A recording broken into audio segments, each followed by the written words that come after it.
ఇదిగో పిల్లలు, ఈ కథ మీకు గుర్తుందా? మన బుజ్జి జింక పిల్ల నుతిలో పడిపోవడం, కోతి, ఏనుగు, ఉడత అందరూ కలిపి సహాయం చేశారు కదా. మరి ఇదే బుజ్జి కుక్క పిల్ల మరొక ప్రమాదంలో చిక్కుకుంది. మరి ఈ ప్రమాదం నుంచి ఎవరు కాపాడారో చూద్దామా? రోజుటిలాగానే పచ్చటి చెట్ల మధ్యన గాలిలో ఊగిసలాడుతూ ఉన్న సీతాకోచిలుకలతో గెంతులేస్తూ ఆడుతూ ఉంది. సీతాకోక చిలుక వెనకాల పడుతూ పడుతూ తన ఇంటికి వెళ్ళే దారి మరిచిపోయి ఒక లోతైన బురద గుంటలో పడిపోయింది.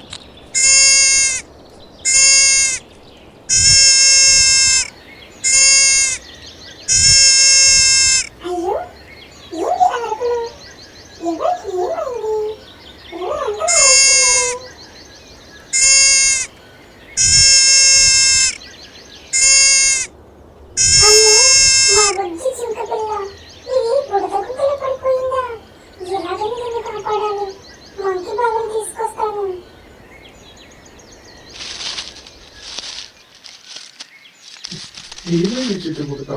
అలా పరుగులు పెడుతూ ఆయాసపడుతూ వస్తున్నావు, ఏమైంది?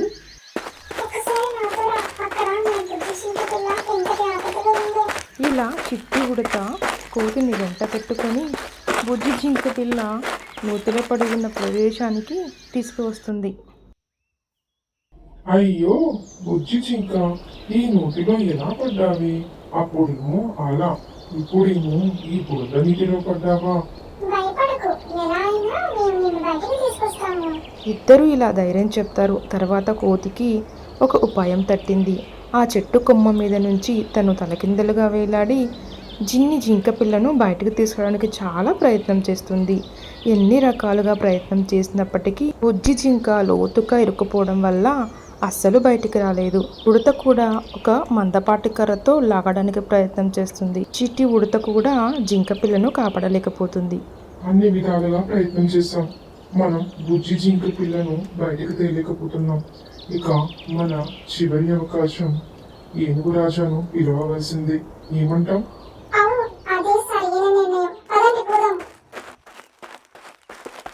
ఇద్దరు పరుగులు తీసుకుంటూ ఏనుగు రాజా వద్దకు వెళ్తారు. ఏమైంది మిత్రులారా, అంత ఆవేశంగా పరిగెడుతూ వస్తున్నారు? మన బుజ్జి జింక పిల్ల మళ్ళీ ప్రమాదంలో పడింది ఏనుగు రాజా వారు. మీరు వస్తే కానీ మనం దాన్ని కాపాడలేము. దయచేసి మీరు త్వరగా రండి. బుజ్జి జింకను కాపాడడం కోసం ముగ్గురు పరుగులు తీస్తూ బుజ్జి జింక ఉన్న ప్రాంతానికి చేరుకున్నాయి. ఏనుగు రాజా చిన్న ఉపాయాన్ని ఆలోచించాడు. బురద నీటితో ఎక్కువ లోతుగా ఉంది, ఈ నీటి మొత్తాన్ని పక్కన పారవేయాలి అంటూ తొండంతో నీటి మొత్తాన్ని పక్కన పారవేస్తాడు. తర్వాత బుజ్జి జింక పిల్లను కాలితోనూ తొండంతోనూ బయటికి లాగడానికి శతవిధాలా ప్రయత్నం చేస్తాడు. అయినా పట్టు వదలకుండా బురద మొత్తాన్ని పైకి తీస్తూ జింక పిల్లను బయటకు తీసుకొచ్చాడు. అతి పెద్ద ప్రమాదం నుంచి బయటపడ్డ బుజ్జి జింక పిల్లను చూస్తున్న మిత్రులు చాలా సంతోషపడ్డారు. బురద అంటుకున్న జింక పిల్లకు నీళ్లు పోస్తూ దాంతో ఆటలాడుతూ ఏనుగు రాజా చాలా సంతోషపడ్డారు. కథ యొక్క నీతి: మంచి మిత్రులు ఉండి కలిసికట్టుగా ఉంటే ఎలాంటి ప్రమాదానైనా తప్పించుకోవచ్చు. ఈ కథ మీకు నచ్చితే లైక్ చేయండి పిల్లలు.